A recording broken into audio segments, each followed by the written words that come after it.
మండలంలోని రామన్నగూడెం గ్రామంలో గురువారం స్థానిక ఎస్ఐ తాజుద్దీన్ ఆధ్వర్యంలో గ్రామసభ నిర్వహించారు.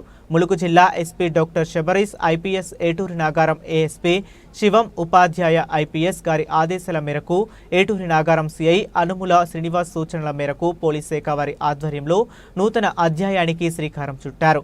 ప్రజా శ్రేయస్సు కోసం నిత్యం ప్రతిరోజు గ్రామాల వారీగా గ్రామ సభలు ఏర్పాటు చేసి ప్రజా సమస్యలు వేగంగా తెలుసుకుని ప్రజా సమస్యల పరిష్కారమే ధ్యేయంగా గ్రామ సభలు ఏర్పాటు చేయడం ద్వారా సమస్యలు పరిష్కారం చేయడం కోసం పోలీస్ శాఖ సేవలను అందిస్తూ కృషి చేయడం జరుగుతుంది.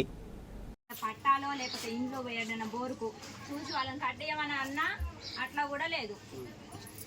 చెప్తా ఆఫీసులో దృష్టి తీసుకెళ్తా, ఎందుకంటే కరకట్ట కూడా కడుతుందమ్మా.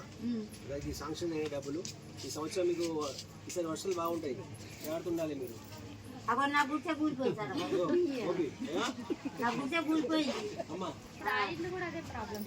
మా వర్షాలకు బాగా కూలిపోయి అదే సరిగా గోదావరి ముంచడం వల్ల పోయి పోవుడు కట్టుకున్నాడు ఇదే పరిస్థితి.